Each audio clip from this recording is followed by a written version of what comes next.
fellow classic TV fans, Ronnie Schell is nothing short of an icon of classic television. His immortal role as Duke Slater alongside Jim Nabors and Frank Sutton on Gomer Pyle is simply legendary. But by no means did the series define him, as his diverse comedic talent led him to command both the stage and the big and small screens of the 1960s and on. His 50-year-long career doing stand-up in Las Vegas had Ronnie deservedly sharing the stage with some of the biggest show business names ever.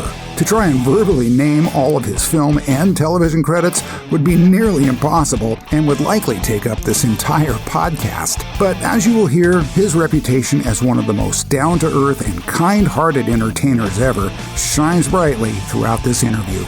We also discuss his upcoming appearance in his and my San Francisco Bay Area. During Memorial Day weekend of 2023, it's Behind the Golden Curtain, a star-studded event being held at the historic Orinda Theater as part of a celebration of the sitcom mega classic, The Golden Girls. You'll find information on the event in this episode's description, so in the meantime, enjoy my interview with a true Hollywood legend.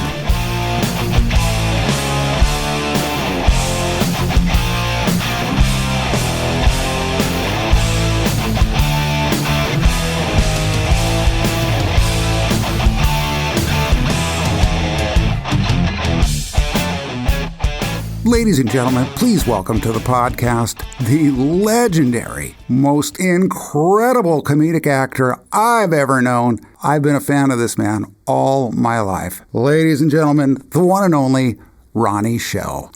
Well, thank you, Pat. That's a wonderful introduction. I hope I can live up to the honor. Well, you already did, and all right, that's right. I was looking at it and I'm going, this is going to be a simple introduction. And then as I started talking, I went, oh, he deserves much more than that. Oh, no, I'm fine with that. It kind of elaborated on itself. I don't know. The introduction took on a mind of its own, Ronnie. That's okay. What you said is all true. It is. There's no denying the truth, and that is the truth. Another truth that I found out about you that I did not know is that you, too, are a Bay Area native. Born and raised. Until I went to fight for our country in the Air Force, I had never left the Bay Area. So I guess I was 18 before I left San Francisco and Richmond and Oakland and Albany and the area. Well, and that's fantastic. I told you I'm in Santa Cruz, so we're not far off the... No, I know Santa Cruz. There used to be, I don't know if it's still there, there used to be a playland at the beach. You are correct, sir. The boardwalk. Is it still there? Oh, yes. It'll be there forever. Good. Because it's a historical landmark. Yes. And, you know, I think for the last 20 years, it's been voted the best oceanside theme park in the world. I did not know that, but I have a history of, I had a girlfriend who, at the time, went with some other girls down to Santa Cruz for a little vacation, and I went down and spent the week with them, and it was great. Yeah. Oh, I can't complain. I'll be honest. As far as picturesque goes, folks, we pretty much take the cake. I'm sorry, I don't mean to be knocking Richmond or anything. I had to ask you, though, who was in the oil business? Who was in the oil? Oh, different spelling, believe it or not. Oh, well, you know, it's funny. Schell. I thought Schell, and then I thought Richmond. My dad, it originally was Schell, just like the oil company. My dad ran one of the first car washes in San Rafael, and he ran into some financial difficulty. He closed up the car wash and took a ferry boat over to San Francisco and put a C in front of the S, and from then on I was known as Ronnie Schell, Schell. Well, the irony behind that also was just like, okay, Richmond, Schell, that's a refinery town. Yes, it is. He must be in the business. I wish I was. Yeah. To take the irony one step further, and yes, I can actually do that. My grandmother's maiden name is Schell. Oh, kitty. How do you spell it? The same way you do. The new way or the old way? It's with the C. And of course, my sister would be pounding me over the head going, no, little brother, you don't have the history right. It's with just SH. So I'm gonna kind of, I'm gonna go 95% that they spelt it your way, because I think I would have remembered it, spelt like a seashell. Yeah, right. Well, I actually answer to SH or SC. It doesn't matter. Either way, we're distant relatives. That's what I'm saying. That's right. Were you born in the Bay Area? Yes, San Jose, actually.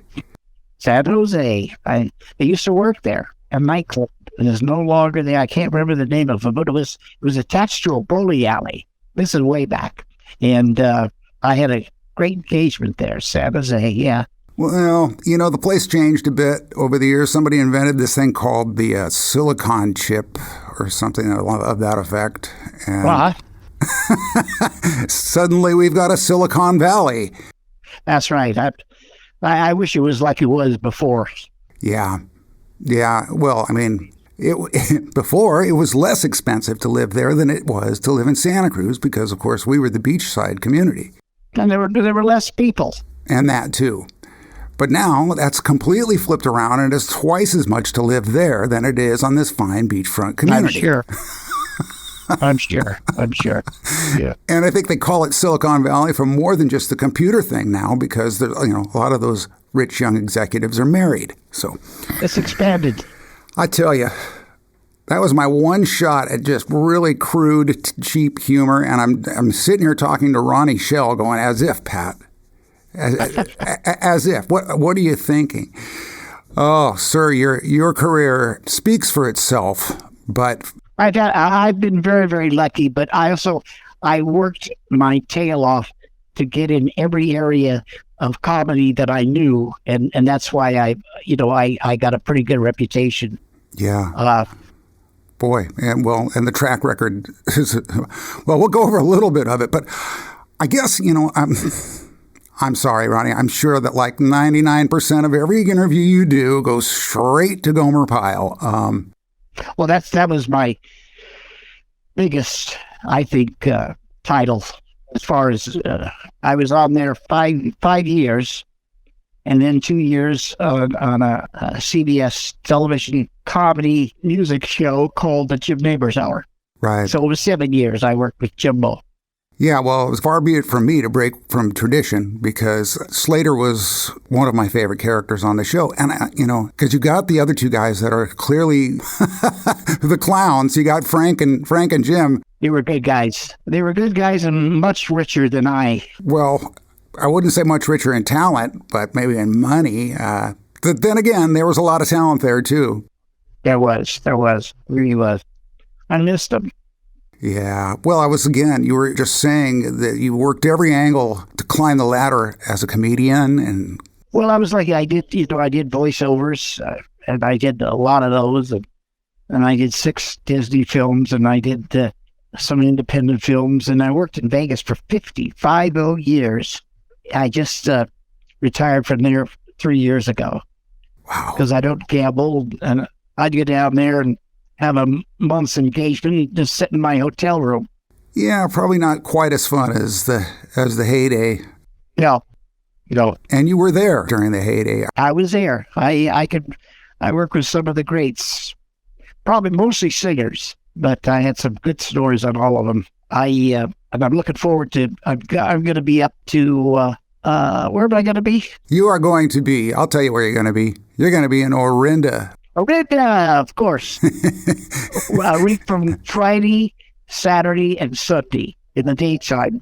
They're doing a whole tribute to Golden Girls. Right. And I was lucky enough to be a guest on one of their episodes. And so they asked me to come, and I'm going to do that. I'm going to sign some autographs and be on some panels. And we're going to spend Saturday and Sunday all day there talking to people and hopefully Golden Girls fans. Oh, yeah. Of which, again, there's many. And it's amazing how that show has kind of created a new life on itself. It did, yeah. but it was such high quality that, in some ways it makes perfect sense. But I was surprised to see that you were only on a single episode of that. Is that right? Well, what happened was, I was doing a lot of guest shots on the sitcoms, and they asked me, would you like to do a guest shot on the Golden Girls? And I said, well, sure, I'd love to. I know Betty White. I didn't know the other two, but I knew Betty White quite well. And I said, sure, I'll do it. So they hired me, and it's sort of a funny story. I looked at the script the first day, and it had me at the end dating. No, I can't think of the name. I know where this is going. The star. B. Arthur. B. Arthur. And I said to myself and my agent, I said, come on, I'm much too young for her. They'll change the script during the week. Guess what? They didn't change the script for the week, and I ended up dating B. Arthur. Well, God'll get you for that. Yeah, that's true. I couldn't help it. Well, we had fun. She was a little intimidating, I will tell you that. First thing she ever said to me at rehearsal, she looked at me and said, you're not going to chew that gum during rehearsal, are you? And I immediately spit it out and said, no, never. And I didn't. Yeah. Also, they gave me lifts. If you watch the show, I'm much taller than B. But in real life, she was taller than me. And so they ended up giving me some shoe lifts to wear. I was going to say, but B is tall. She's a tall lady, It's Yeah, that's true. Anyway, it was a fun thing, and we're going to talk about it up in the theater. What theater are we going to be? It is the historic Orinda Theater. Yes. The Orinda Theater. Yeah, it's a beautiful theater. I've been up there just to, see movies a long time ago, but that's a beautiful theater. Well, you answered my next question, because I was going to say, now, you were a Bay Area guy, and I'm kind of wondering if you hadn't made your way over to that place, because, it's been there, and it's, boy, I got to say, Derek Zemrak, who hooked us up for this interview, by the way, thanks, Derek. He's done such a wonderful job. Well, I probably covered in my life every major city in the Bay Area, either to perform or just to hang around and have fun. Yeah. I'm definitely Bay Area native and definitely still have a love for the Bay Area, although all my relatives and friends from there, except one or two, are gone.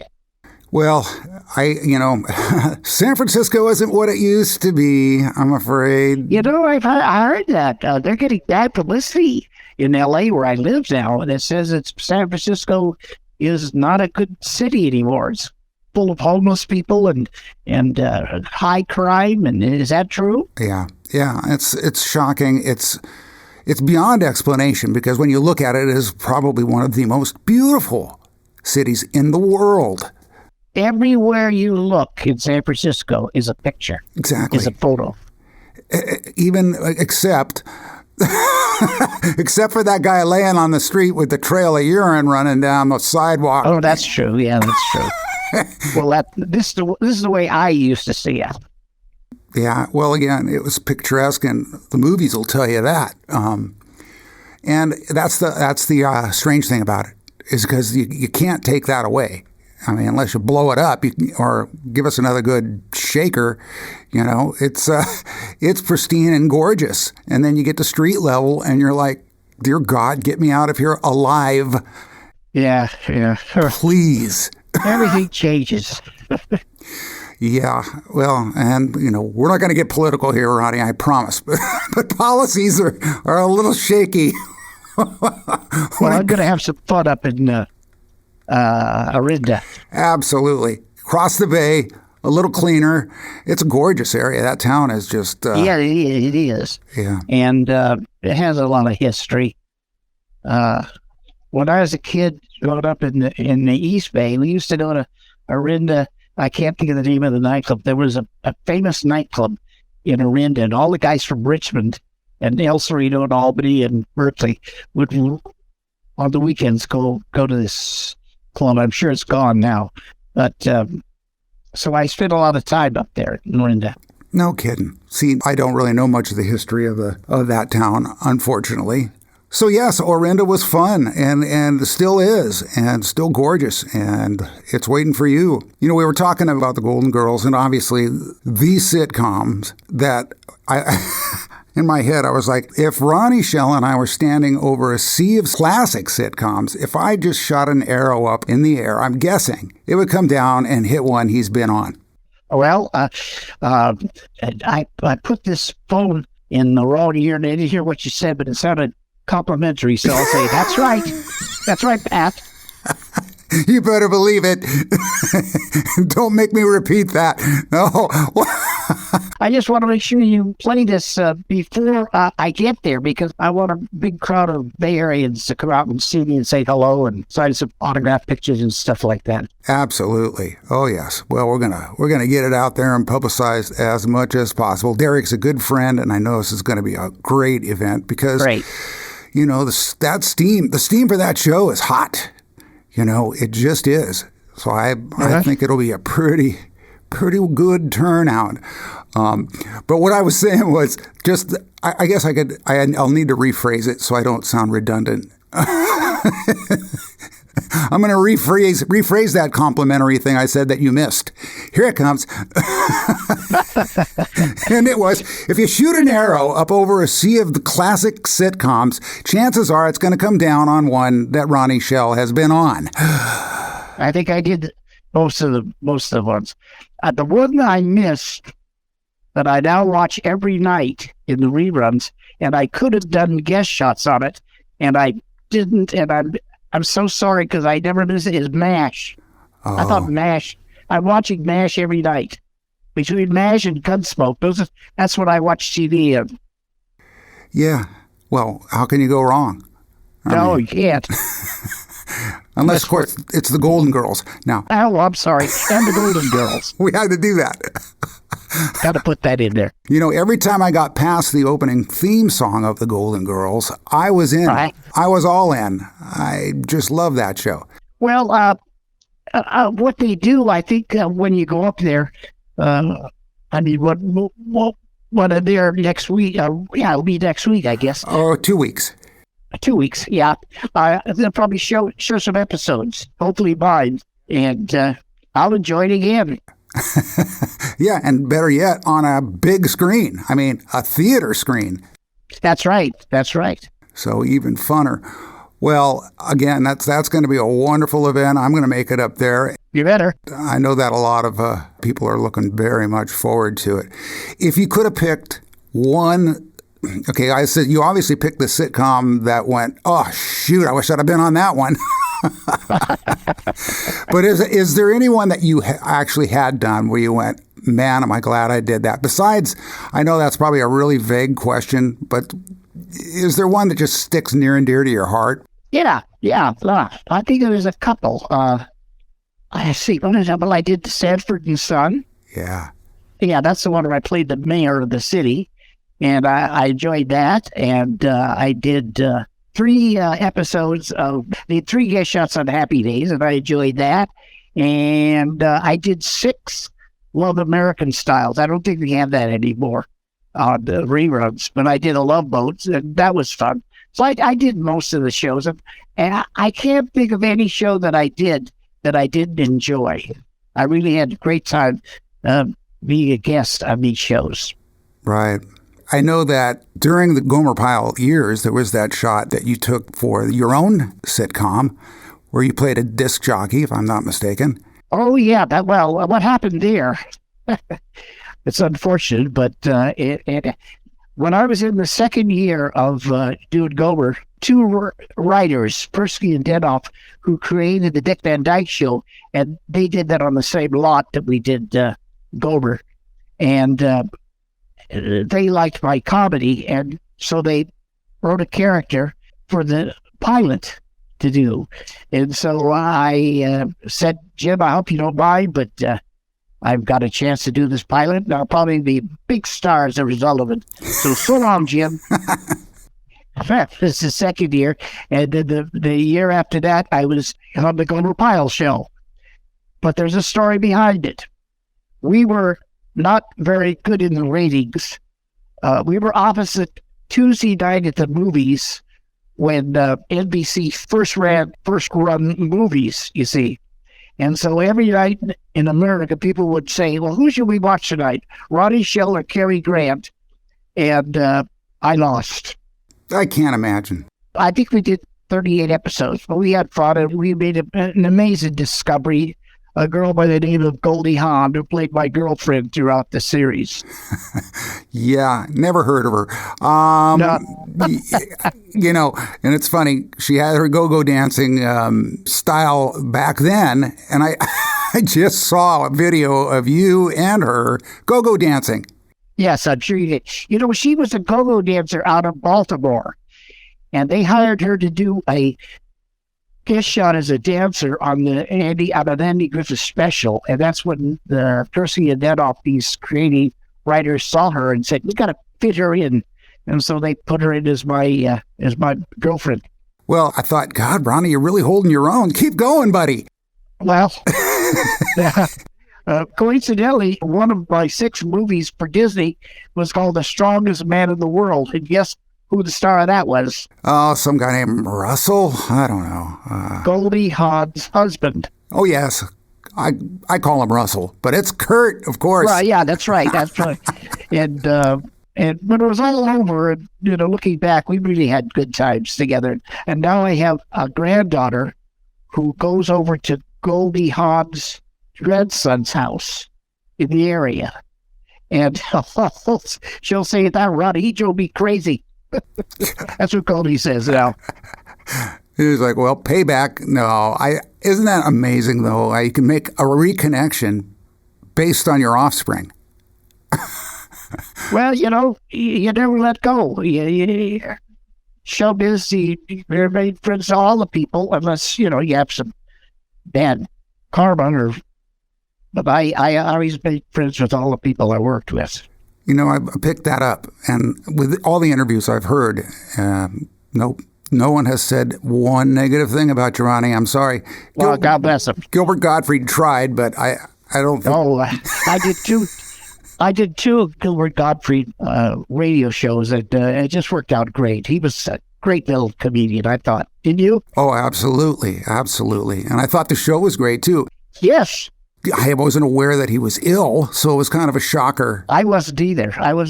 Isn't that something? But he was a very funny comedian. Very funny. And a true fan. And that's what makes you really feel like folks like me endeared to him.